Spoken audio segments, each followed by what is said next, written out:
anak-anak Lese, ketemu lagi bersama Lese Eka di kelas 5B yang kita cintai ini.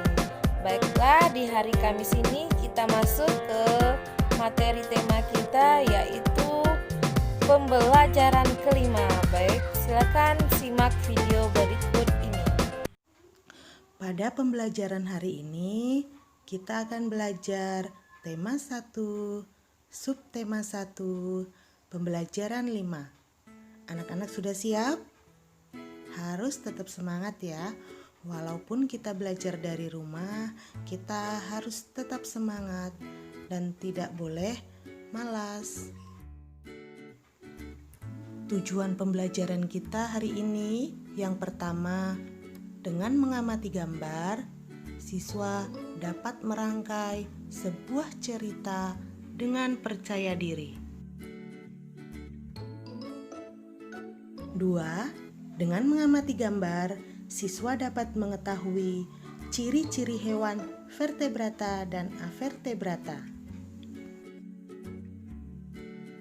3. Dengan membaca, siswa dapat menentukan ide pokok dari masing-masing paragraf dengan tanggung jawab. Mari kita perhatikan gambar berikut ini. Gambar apa yang anak-anak lihat? Iya benar, ada gambar kelinci dan gambar siput. Sekarang coba anak-anak tuliskan perbedaan karakteristiknya. Anak-anak bisa membuat tabel seperti ini. Tulis 3 saja perbedaan karakteristiknya ya.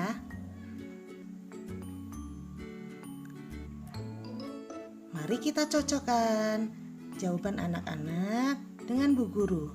Yang pertama, karakteristik kelinci yaitu merupakan hewan vertebrata. Kemudian karakteristik yang kedua adalah apa coba? Iya betul, gerakannya lincah. Kelinci kan sering melompat-lompat seperti itu. Kemudian untuk karakteristik yang ketiga, kelinci yang ketiga yaitu kelinci berpindah tempat dengan berlari, berjalan, dan meloncat.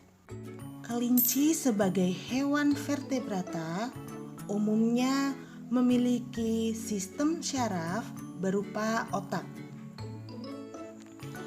Ciri-ciri hewan vertebrata, bagian terluar tubuhnya merupakan kulit. Ciri-ciri hewan vertebrata lainnya adalah otak dilindungi oleh tulang-tulang tengkorak. Anak-anak masih ingat pelajaran yang telah lalu?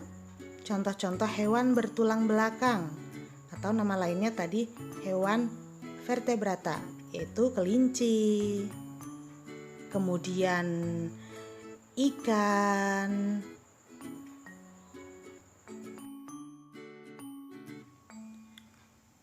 kuda, katak, dan tokek. Berikutnya, kita akan mempelajari karakteristik siput. Karakteristik siput yang pertama, dia termasuk hewan avertebrata.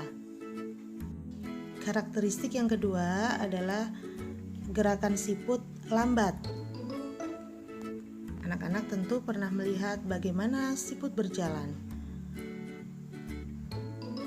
Karakteristik yang ketiga dari siput adalah berpindah tempat seolah-olah merayap, karena memang siput tidak punya kaki. Betul sekali.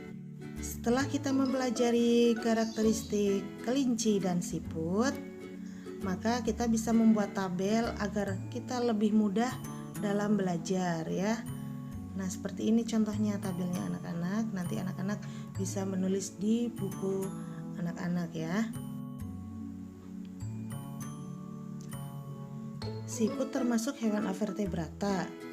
Nah, dari tadi anak-anak paham tidak sih apa itu hewan avertebrata? Nah, kalau belum paham, Bu Guru akan jelaskan. Jadi, hewan avertebrata merupakan hewan yang tidak memiliki tulang belakang. Ini ada gambar siput lagi. Ciri-ciri hewan avertebrata ada apa saja? Yang pertama, susunan syarafnya berada di perut. Ciri-ciri yang kedua,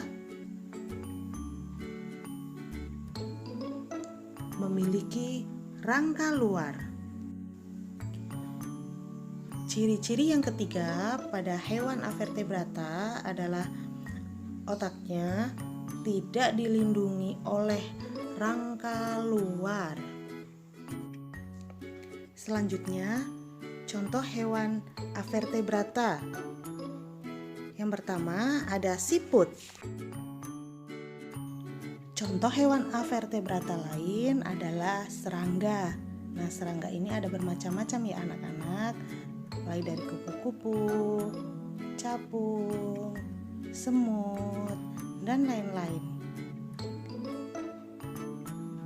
Contoh berikutnya adalah cacing.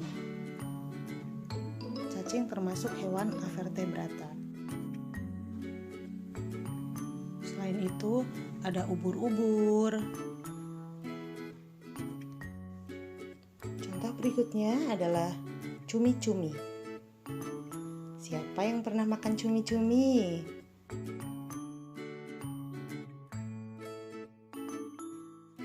Sekarang anak-anak amati gambar berikut ini ya. Di situ terlihat organ gerak siput. Masih ingat tadi apa sih organ gerak siput? Jadi, organ gerak siput berupa kaki perut dengan bentuk pipih dan lebar. Fungsinya sebagai alat bergerak dan berpindah tempat.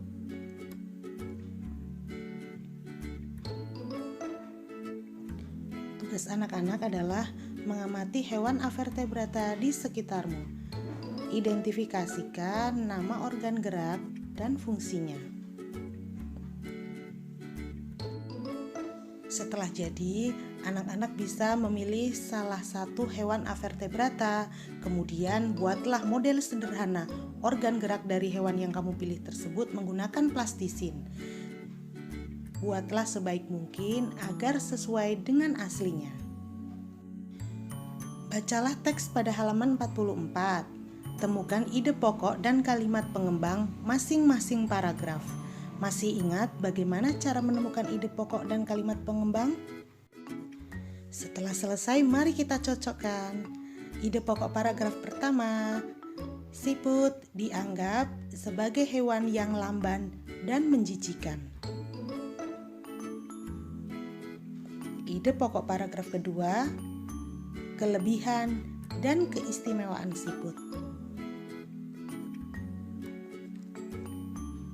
Ide pokok paragraf ketiga yaitu siput merupakan hewan yang berjasa dalam penguraian serpihan daun-daunan.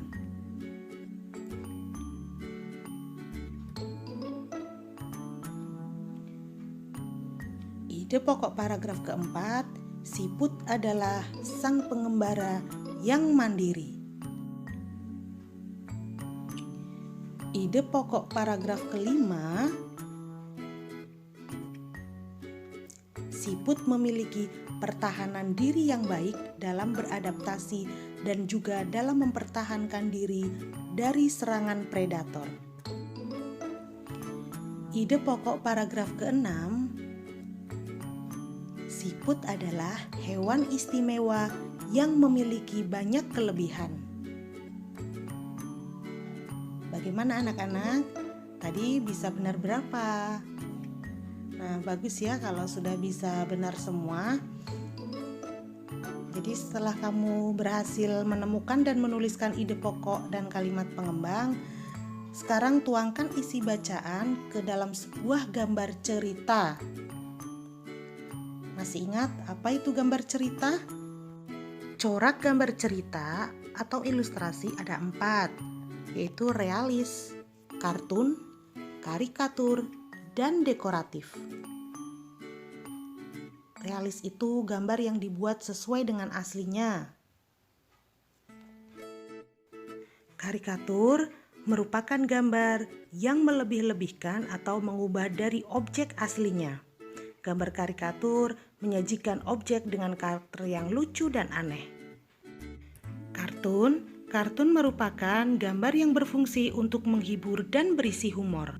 Gambar dekoratif adalah gambar yang disajikan dengan mengubah bentuk objek aslinya, namun tanpa menghilangkan ciri khasnya.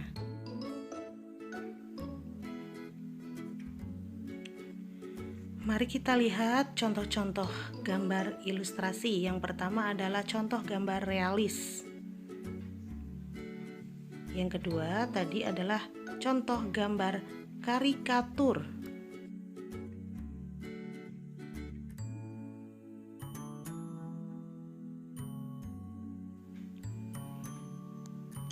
Dan yang ini adalah contoh gambar kartun. Yang terakhir adalah contoh gambar dekoratif. Sekarang coba anak-anak buat gambar ilustrasi dari cerita Siput Bukanlah Hewan Lemah. Terima kasih.